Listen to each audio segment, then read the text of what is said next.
እለማመዳለሁ። መቼም እስኪገለኝ ቆሜ አልጠብቀውም። ይሄ በፍጹም የማይሆን ነገር ነው። ፋኑ እባክህን እዚህ ነገር ውስጥ አትግባ። ቆይ ያለ ፈቃዴ ከከተትሽኝ በኋላ አትግባበት ማለት ደግሞ ምን ማለት ነው? ለሱ በጣም ይቅርታ። እኔ ይሄ ነገር ይፈጠራል ብዬ አላሰብኩም ነበር። እኔን ተወኝ በቃ። ለእኔ ብለህ ምንም ነገር አታድርግ። ስለዚህ በቀላሉ መሆን የሚችለው ከአንቺ መለየቱ ነው የምትይ? በጣም እኮ ነው ማፈቅረሽ። እኔም አፈቅራለሁ፣ ግን ደግሞ ለእኔ ብለህ በፍጹም ህይወትን አደጋ ውስጥ አትክተት። በራሴ ጥፋት መቀጣት ያለብኝ እኔ ራሴ ብቻ ነኝ። እሺ በቃ ቅድም ስሜታዊ ሆኜ ስለተናገርኩሽ ሆነ በጣም ይቅርታ አድርጊልኝ። አንተ ምን አጠፋህና ነው ይቅር በይ የምትለኝ? ሁሉን ነገር እኮ ያበላሸሁት እኔ ነኝ። አሁን እስቲ ይህን ነገር እንተውና ስለ ወደፊቱ እናስብ። በእርግጥ አንቺ ከዚህ ትንሽ ዞር ማለትሽ ጥሩ ሀሳብ ይመስለኛል። ምን እያልክ ነው? እኔ አንተን ትቼ የትም አልሄድም። እንዴ አሁን ካልሄድኩ እያልሽ አልነበር እንዴ? ከሄድኩም እዛ ተፈራ ጋር ነው የምሄደው። እሱን ገድዬ እኔም ራሴን አጠፋለሁ። ይሄ እብደትሽ ደግሞ ጀመረሽ። ቆይ ያለፈው አይበቃሽም? ድጋሚ ስተት ደግሞ ምንድን ነው? ተፈራ ያ ቪዲዮ ኖረውም አልኖረውም ያንን ህገወጥ ስራ ማሰራቱ አይቀርም። እኔም እኮ ወንድ ነኝ። ሌላው ቢቀር ራሴን መከላከል አያቅተኝም እያልኩሽ ነው። እሺ ታዲያ ምን ልታደርግ ነው? ይኸውልሽ መጀመሪያ አንቺን ደህንነት ላረጋግጥ።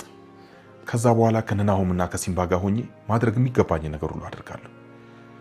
ፈሪ ሆኜ ህይወቴን ከማተርፍ ህይወቴን ሰጥቼ ሌሎቹን ባድን እመርጣለሁ። አምራን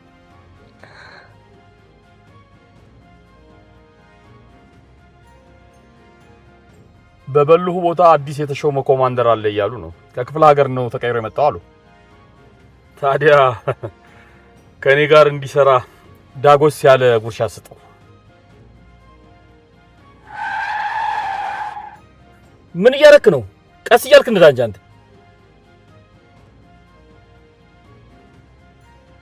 ተፈራ ያደረገው ነገር አምራንን በጣም እየረብሻት ነው። አይኖቿን እያየ የሁለቱን ምስኪን ወጣቶች ህይወት እንደ ሸክላ በእጁ ይጫወትበታል። የብረት ቀዝቃዛ አፈሙዝ ግንባሯ ላይ ደቅኖ በሌላ በኩል የፋኑኤል ደረት ላይ አላማውን የተደረገ አስመስሎ ተፈራ በንቀትና በስላቅ እያፌዘ ሰዓቱን መቁጠር ጀመረ። 1 2 እያንዳንዱ ሴኮንዶች አምራንንና ፋኑኤልን የልብ ምት የሚያጠፋ መስሎ ታያት።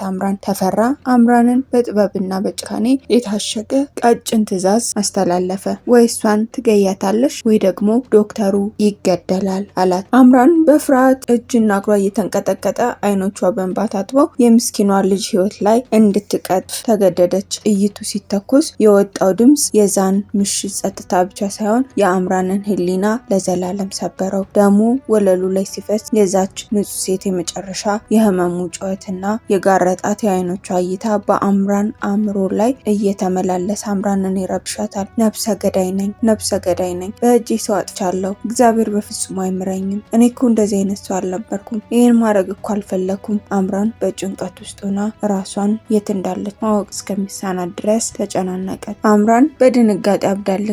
እጆቿ በደም ተለውሰዋል። ከአእምሮዋ ደግሞ በጸጸት እሳት የሚናደፍ ያህል ይሰማታል። ነገር ግን የተፈራ እውነተኛ ዓላማ በጣም የጠለቀና ክፉ ነበር። ያንን አሰቃቂ ድርጊት በካሜራ የቀረጸው አምራንን ለመታደግ ወይም ለመርዳት ሳይሆን ዶክተር ፋኑኤል የህይወት ዘመን ባህሪው ለማድረግ ነበረ።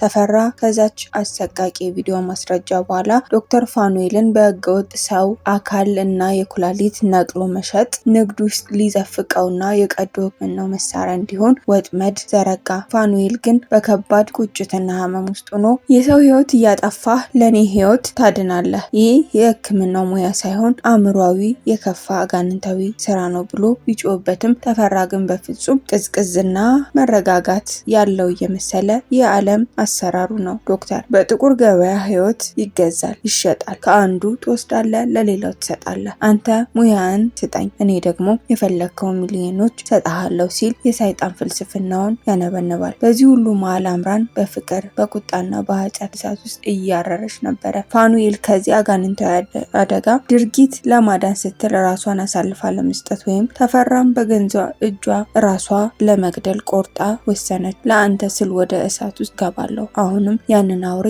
እገለዋለሁ፣ ራሴ ያጠዋለሁ፣ ከእንግዲህ የምታጣው ነገር የለም ስትል የራሷን ወሰነች። እኔ ያችን ልጅ ሳልፈልግ ነው የገደልኳት፣ ቤተሰቤን አድናለሁ ስል እሷንን መያዣ አድርጎ እያስፈራራ አንተን ወደ ክፉ ነገር ከሚከትህ እኔ ራሴ እሱን ገድዬ እስር ቤት እገባለሁ፣ አንተም ነጻ ትወጣለህ። ያንን አስቀያሚ ስራ በፍጹም እንድትሰራ አልፈልግም። በሌላ በኩል የሰፈሩና የቤተሰቡ ሰማይ በጥቁር ደም ተሸፍኖ እያንዳንዱ በስጋት ተውጧል። በህይወትና በሞት መካከል ጩና ሆስፒታል የጽኑ ሕክምና አይሲዩ ውስጥ ገብታ በህይወትና በሞት መካከል ትታገላለች። የልብ ምቷ በማሽኑ ሲናወጥ ሲወርድ የሚሰማው ድምጽ የመጨረሻ ተስፋ ያሳያል። ዳጊ በአልጋዋ አጠገብ ተንበርኮ እጆቿን ይዞ በእንባ ታውሯል። እባክሽ አትተውኝ፣ አትሂጂ እያለ ይለምናታል። የሽፋንና የእምነት ማጣት።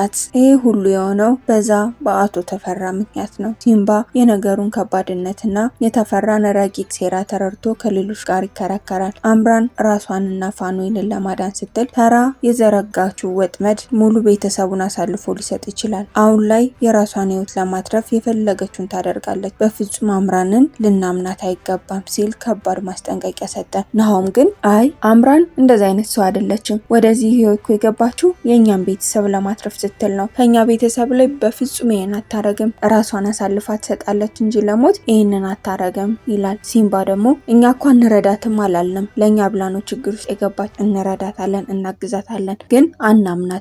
ምክንያቱም አቶ ተፈራ በወጥመድ ውስጥ አስገብቷታል። ስለዚህ ራሷንና ቤተሰቧን ለማዳን ስትል ይሄን ቤተሰብ ግዳይ ብትባል ትገላለች ይላል። ናሆም በፍጹም አይሆንም ሲል ሲምባም ነገሩ በዚህ ልክ ከባድ ባይሆንም እኛ ጋር ጥቂቱም ሆነ ስጋቶች ልትሆን ትችላለች። ስለዚህ መጠንቀቆ አይከፋም ብሎ የመጨረሻ ውሳኔውን ያስተላልፋል። አቶ ላይኩን ከአቶ ተፈራ ጋር የገጠመውን ጠብ ከዕለት ዕለት ወደ ትልቅ ነገር እየተሸጋገረና ወደማይቋጭ ጉዞ እየሄደ መስሎ ስለተሰማው ቤተሰቡን አደጋ ውስጥ እንዳይገባ ለማሸሸት ወስኗል። በዚህ መሃል ኤሚ ወደ አክስቷ እንድትሄድ ተወስኗል። የኤሚ ህይወት ከፍተኛ አደጋ ውስጥ በመውደቁ አባቷ ውሳኔዎቹ እስኪረግቡ ድረስ ወደ ጀርመን ከአክስቷ ጋር ሊልካት ፈጣን ፕሮሰስ ጀምሯል። ኤሚ ግን በፍቅር ያሰራት ኤርሚያስን ጥላላ ለመሄድ በእንባ ታገላለች። ኤርሚያስን ጥዬ ከመሄድ እዚሁ ከሱ ጋር በሞት ይሻለኛል፣ የትም አልሄድም ትላለች። ዝናሽም ተረጋጊ፣ ከኤርሚያስ ማን ተለያያለሽ? እሱ ሁሉም ነገር ሲስተካከልና